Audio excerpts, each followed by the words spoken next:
Harley Cooper, welcome to Hobby of a Lifestyle. How are you today? I'm good, bud. How are you?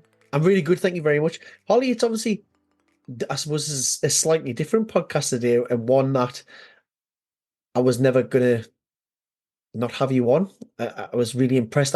So people who are watching or listening, I met Harley maybe 2 weeks ago at a work event. I was doing a talk for a local college and whatnot, and this young man approached me afterwards and started quizzing the podcast and asking about it, and then give me a little insight into his journey so far. And you know, I was actually really taken back. I thought it was fantastic that someone so young on the starting out in their, I suppose, in their career journey when it comes to personal training and whatnot, had that confidence to come up and ask about the podcast and ask questions. So, I was never not going to let you come on to share your journey. So thanks very much for your time today. Really appreciate it, Harley.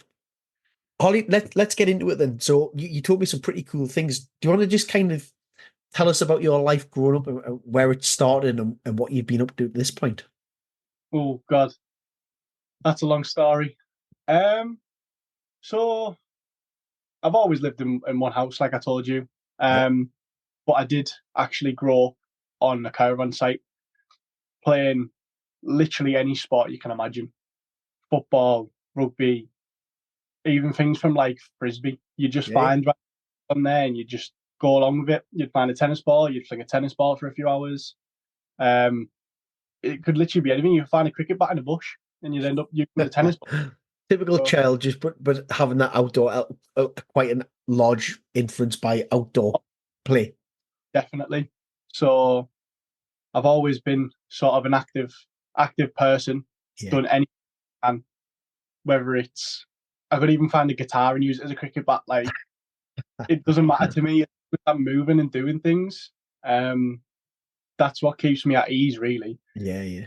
But a lot of obviously in the last 20 years or something, a lot of the mental health stuff's come out, and Yeah. people have been talking about it, and sort of you tend to find trends in certain people, and I think in myself, the trend I've found is if I'm not doing anything, I start to just think too deeply and I get inside of my own head. So if Okay. I'm doing anything, it takes my mind off it. As long as I've So got something on, then I'm not sport and focused. physical activity is very much your outlet and helps you combat Oh, against that overthinking. yeah, 100%. And I think it is for a lot of people. And it's starting to come out in the last few years that everyone's sort of finally finding their way of coping or of enjoying life. Yeah, of course. It's no longer a taboo subject, and it's and rightly so. It's easier for people now to talk about that quite openly without being judged, Yeah, and yeah. it's exactly where we need to be. When we were talking and you approached me after the session, you had spoke about a few of the things that had been going kind of on in your life growing up, and there was a particular element. You talked about that you kind of turn your hand to any sport when you were playing out as a child growing up and whatnot, and the fact that you said you grew up kind of in and around the caravan site, so you were exposed to so many different cultures and just different ways of life. But one of the things you talked about me was the kind of you're pretty decent when it came to being on a scooter. So Yeah, talk yeah. talk us through that journey, because that was one of the things that really sparked my imagination when you were talking about that. Actually, it's something that you see so many young people doing now, and actually you see a lot of older people doing it, is getting involved as well. And I think because of the accessibility of certain electric scooters now, you see them flying here, there, and everywhere. So just give us a little bit about that journey. Yeah. So I mean, I guess it started from an injury. So going back, I've always played football all throughout my life, since I was about 4 or 5, and I was roughly 10, and I was at said caravan site. I was on a tarzy, so I've What swung. people are doing with Tarsies, it's a swing, rope swing. Yeah, swinging it. Yeah, sorry, I'm talking as if I'm talking to one of my pals. I don't know if No, go for it. I'm here. So it's a swing you hold on with your hands as if you're at a water park. Um, and I've swung out, and there's about a 10 foot drop. So obviously it's scary. And I've swung back, and obviously you're supposed to let go and get off. I've not let go, swung back out, and fell about a 10 foot drop. And in the process, injured both of my Achilles. All right. Playing football 4 times a week from the age of 5 till 10 to having my first injury and it being both my Achilles, something that you need to run. Yeah, yeah. Um, it was very, very rough. I tried to play football and carry on, and I couldn't do that. So then that's when I met one of my friends who rode scooters, and he sort of got me into it. I always had scooters, but not like the stunt ones, not Yeah. the high grade, high performance ones. So ended up buying one off Facebook Marketplace at the age of 10 or 11. And it was just cheap, £20, rusty, bolts were hanging off, wheels were D-hub, anything you can think of. And I just went and I just enjoyed myself. I grew up with, like I said, you'd find any piece of equipment. So a £20 scooter, to me, I'm going to use it to the best of my Yeah. ability. Oh, well, this, that, and the other, I'm just going to use it. So from the age of roughly 10 or 11 till about 14, I rode, oh, it must have been at least once every other day. Once Okay. every I'd rise. And you just go and you have fun, and then someone else would come and they do something that you can't do, and then you'd want to do it. So you Right. fling yourself X, Y, and Z, and over that period, going every other day, just barely even trying to get better. You just do because it comes naturally if you're there all of the time. Yeah, of course. Immersing yourself in it. Yeah. So after I think it was 2 years, I ended up being sponsored by God. I don't even remember the name. Feels like 20 years ago, even though I'm only 18. It was a clothing brand.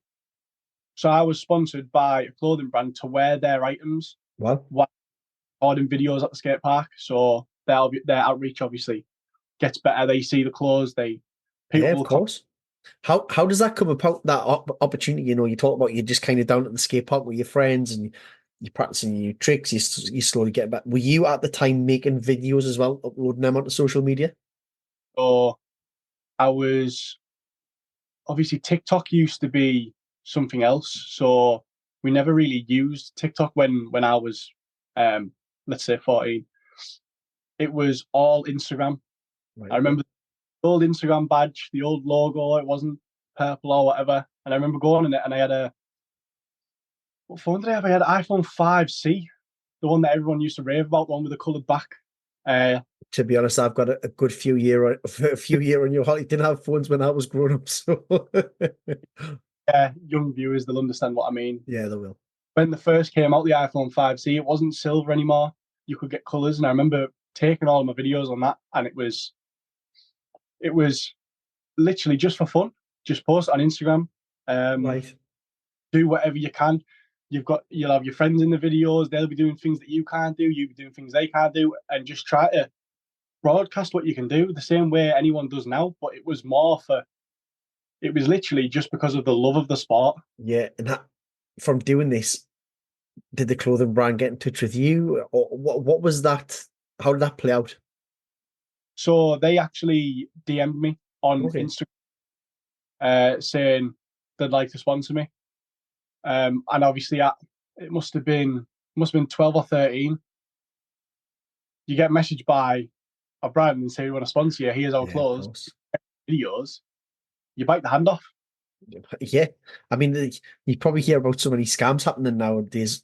Yeah, for it actually happen, especially as you say, 12 or 13-year-old just from posting videos. I suppose that's one of the beauties of your generation. Technology is something that you just grew up with. It's the norm for you.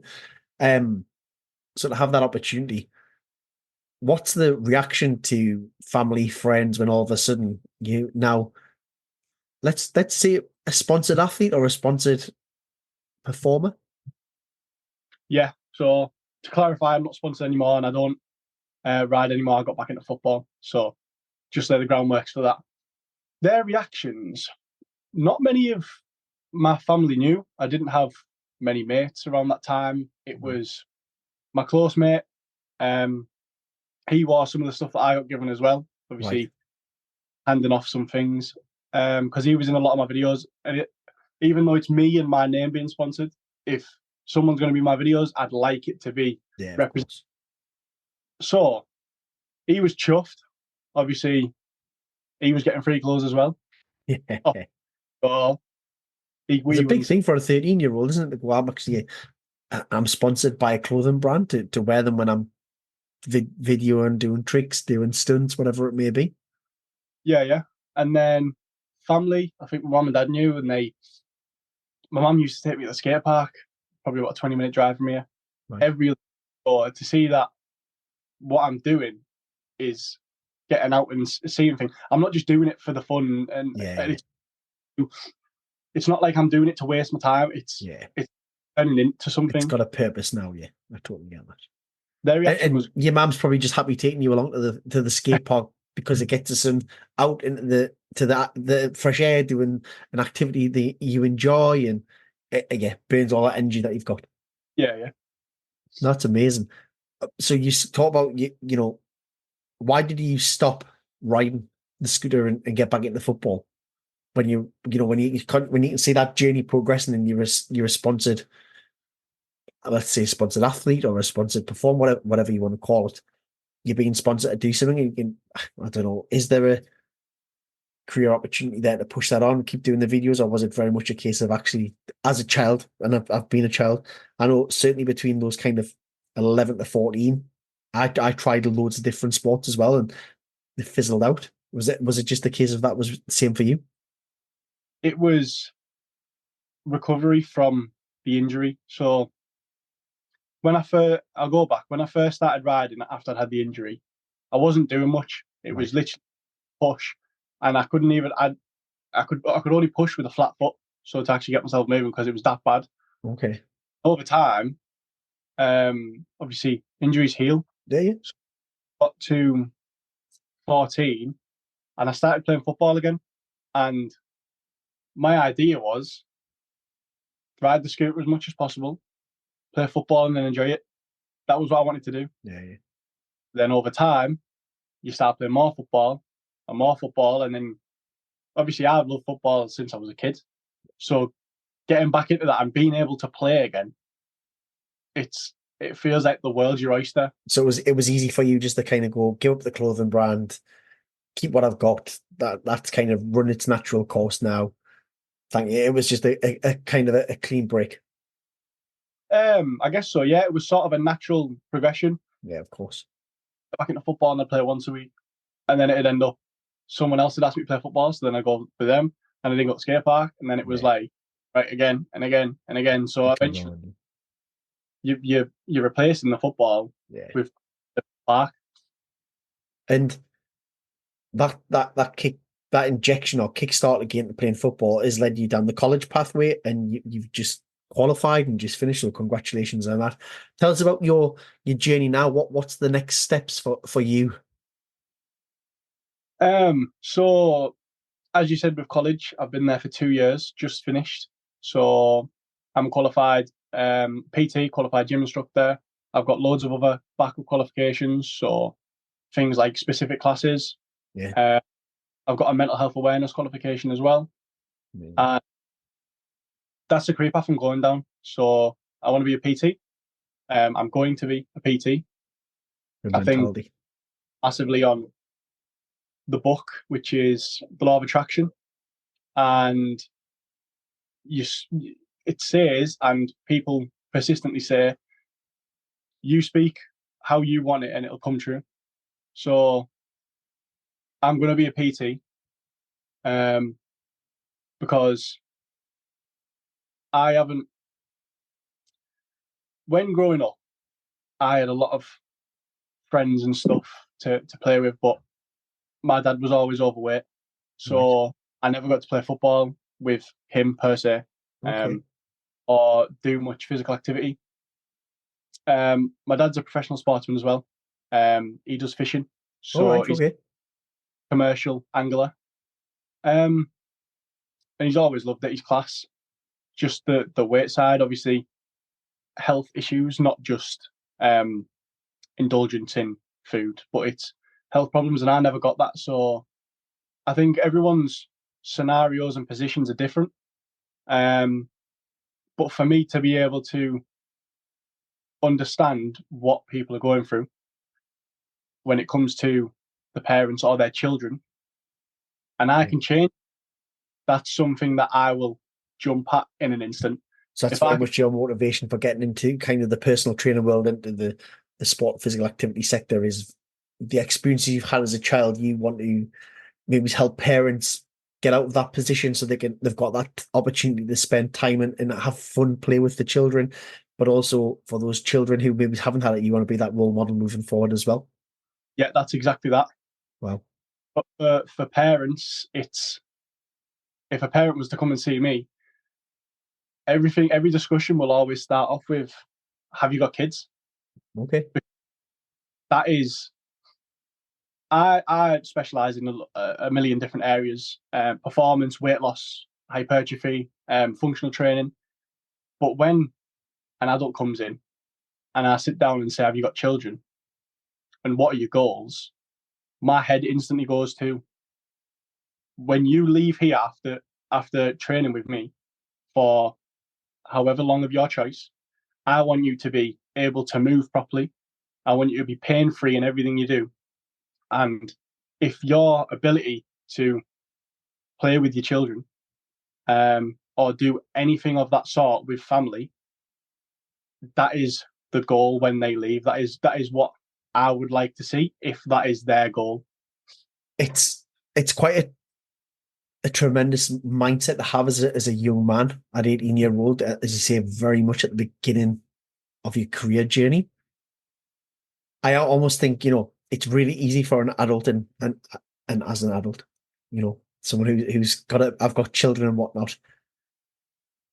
It's maybe it's very easy for someone who's maybe even 5, 10 years older than you to look and go, this is just a young man who's just starting his career journey. It might be easy to overlook someone your age, but actually, I suppose platforms like this, giving people like yourself the opportunity to then go and talk about your reason why you're Yeah, doing this, all of a sudden,